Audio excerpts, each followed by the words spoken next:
আজি ৰাণীক লৈ যাই আছোঁ ঘৰত, ৰাণী মোৰ লগত গৈ আছে বা হয়তো ৰাণীৰ লগত মই গৈ আছোঁ, যিয়ে নহওক বাইকটো লোৱাৰ পিছত আজি ফাৰ্ষ্ট টাইম গৈ আছোঁ ঘৰত। ঘৰৰ ৰিয়েকশ্যনটো কেনেকুৱা, ঘৰত এতিয়ালৈকে ফটোতে দেখা পাইছে, বাস্তৱত দেখাই নাই।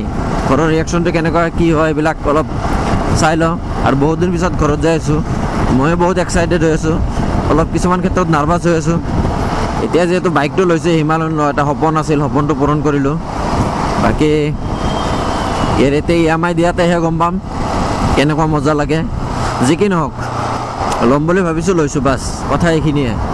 এটা সপোন মানে কি, সপোনটো বহুত থাকে মানুহৰ, ষ্টেপ বাই ষ্টেপ যিহেতু সপোনবিলাক পূৰণ কৰিব লাগিব ন, সেইকাৰণে ফাৰ্ষ্ট ষ্টেপ বুলি ক'ব লাগিব এইটোৱে।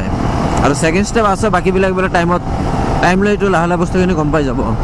এক্সেচাৰিজ যিখিনি লগাব লগা আছে সেইখিনি লগোৱাই নাই এতিয়ালৈকে, মানে অলপ পইচা শ্বৰ্ট হ'ল তো, আৰু ঘৰতো যাব লগা হৈ গ'ল। সেইকাৰণে ভাবিলোঁ যে ঘৰৰ পৰা আহি বাকীখিনি কাম কৰাই ল'ম। ছাৰ্ভিচিং দিব লাগিব, বাকী আহি কেনে ছাৰ্ভিচিঙৰ টাইম হ'ব, ছাৰ্ভিচিঙো দিব লাগিব। সেইখিনি সময়তে মানে এই কিছুমান বস্তু লগাব লাগিব, এক্সেচাৰিজখিনি।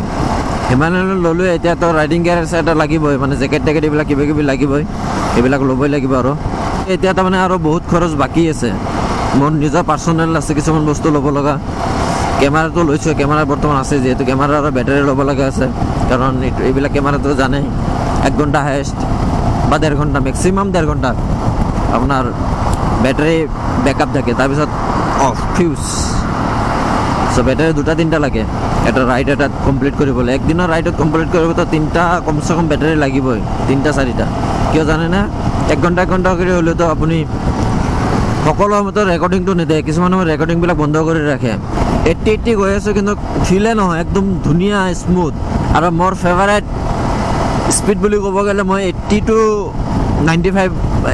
85ৰ ভিতৰতো মই চলাওঁ। কিন্তু এটা বস্তু ভাল লাগিছে, মানে যাই কেনে একদম মজা পাই আছোঁ, মানে মেইন হাইৱে হয় ন, আৰু ৰাস্তা খালী আছে, আৰু বাইকো নতুন, পিক আপো ধুনীয়া পিক আপ, টানি দিলে ফৰফৰে যায়, যাবই ন। গিয়াৰ 4তে 80 উঠে, 80+ হ'ব, কিন্তু মই 80 উঠাই কিনে আকৌ গিয়াৰ 5ত লগাই দিওঁ। হাৰ্ড দিব কি দৰকাৰ আছে ন। আগতে এনেকুৱা স্পীড ব্ৰেকাৰবিলাকত কি কৰিব লগা হৈছিল, ব্ৰেক কৰি কেনে শ্ল'লি পাৰ হৈ যাব লাগিছিল, কিন্তু এইটো বাইকত সেইটো ইমান এটা ফিল নহয়, মানে পূৰা স্মুথলি পাৰ হৈ আহে। ৰাতিপুৱাৰ ভিউ যিহেতু অলপ খোলা হ'ব পাৰে, কাৰণ কুঁৱলী আছে এতিয়াও, আৰু কেমেৰাৰ আগতে যিমান ধূলি লাগিছে যেন পাই আছোঁ, দেখাততো এনেকুৱাই লাগিছে, ডিছপ্লেত তেনেকুৱাই লাগি আছে। কিন্তু চাওক না, কিমান বতাৰ এটা স্পীড আহি আছে, এইখিনি এনেকৈ ফিল কৰিলে গম পোৱা যায় বাইকটো কিমান তেনেহ'লে স্পীড, বতাহ কেনেকৈ চৰাই কেনে যাব লগা হৈ যায়। নলবাৰী 11 কিলোমিটাৰ। মই এতিয়া ফাৰ্ষ্ট ষ্টপেজ ক'ত হ'ব মোৰ, প্ৰণীতা। তো তাতে একবাৰ ৰখিছিলোঁ, ৰখি কিনে মই কেমেৰাটো অন কৰিলোঁ। এতিয়া চাহ পানী খাব লাগিব এতিয়া প্ৰণীতাত, কাৰণ এইটো মোৰ ডেষ্টিনেশ্যনত পৰি গৈছে আজিকালি। ঘৰত যোৱাৰ সময়তে ইফালদি সোমাই যাওঁ, ইয়াতে চাহ পানী খাই লওঁ, অহাৰ সময়তে ঠিক তেনেকুৱা চেম, ইয়াৰ পৰা আহি কিনে ইয়াতে চাহ পানী খাই লওঁ। মই লেপটপত সোমাই যাওঁ এতিয়া।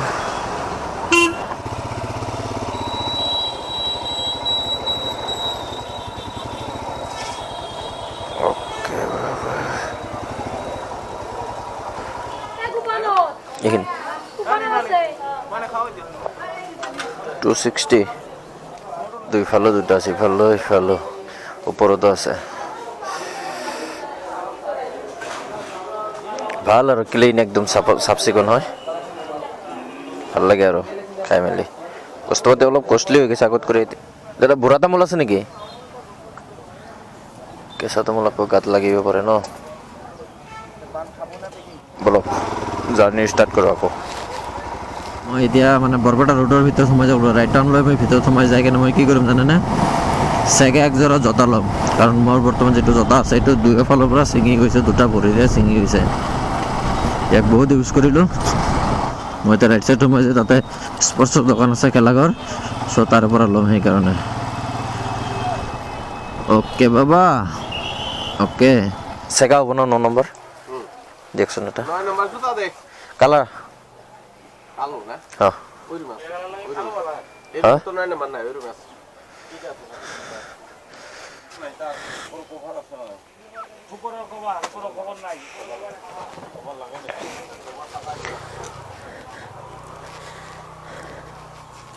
উপরে কভার আছে মানে এলো ই যে কি কয় বেগ বেগ বেগ আহা নাই কত করে 500 টাকা দাম বাড়ছে নাকি না দাম বেশি কইলা না বেশি কম কে হয় বেশি কইছেন না দাম বাড়ছে কে আগে নিছিলেন আমি ইন থেকে নিয়ে যাই কত দিন নিছিলেন 450 করে নিয়ে যাই 50 না 20 টাকা কম রাখা যাবে না আমি সেজন্য তো হস করলাম যে দাম বাড়ছে না দাম বেশি কইলা দাম তো 10-20 টাকা বাড়েই কমে আর না হেডে দিমু বাইক লগত না হে একটু এক্সট্রা দাম ধরি বেটার লগত প্লাস হয় জায়গাত মই যেটো কম্ফৰ্ট পাওঁ বাকীবোৰত নাপাওঁ মই তো সেইকাৰণে আমি জাগাই ল'বৰ কাৰণে সোমাই আহিছিলোঁ লৈ ল'লোঁ বলক এতিয়া আকৌ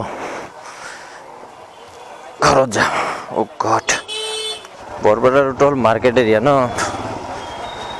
তথাপিতো আগত কৰি বহুত চাফ চিকুণ হৈছে নেশ্যনেল হাইৱে এই হাইৱেকলৈকে ইয়াতে মোৰ শেষ তো ইয়াৰ পৰা মই গাঁৱৰ ৰাস্তাত সোমাই যাম মই সোমাই যাম কোনফালেদি আপোনাৰ এইটো ৰাইট চাইড এনেকৈ সোমাই যাম তো আগৰ পৰা ইউ টাৰ্ণ লৈ এনেকৈ ঘূৰি আহি কিনে মই ইফালে ঘৰত সোমাই যাম 200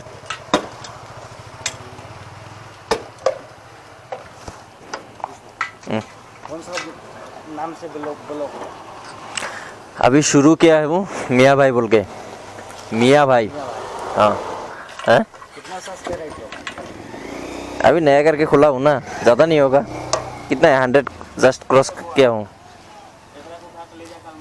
सर्च करना है तो मियाँ भाई आसाम बोल के सर्च करो तो अब निकल जाएगा मियाँ भाई आसाम कितना मिलेगा भाई इधर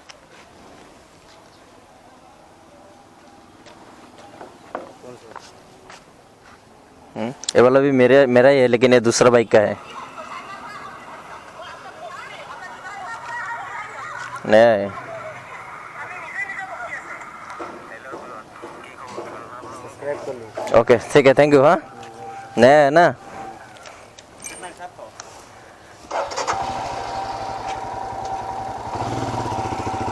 देखो देखो यहाँ पे भी एक सब्सक्राइबर मिल गया मेरा को उसने बोला चैनल का नाम बोलो मैंने बोला मियाँ भाई उसने मोबाइल ऑन किया चेक किया तो पता चला हाँ सब्सक्राइब किया है थैंक यू ओ आगे से देखो ट्रेन निकल रहा है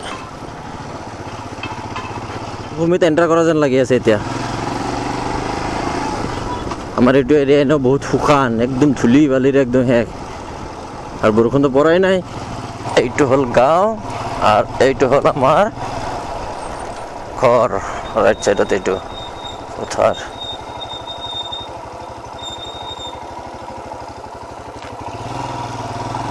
এইটো হ'ল আমাৰ আব্বাই পানী দি আছে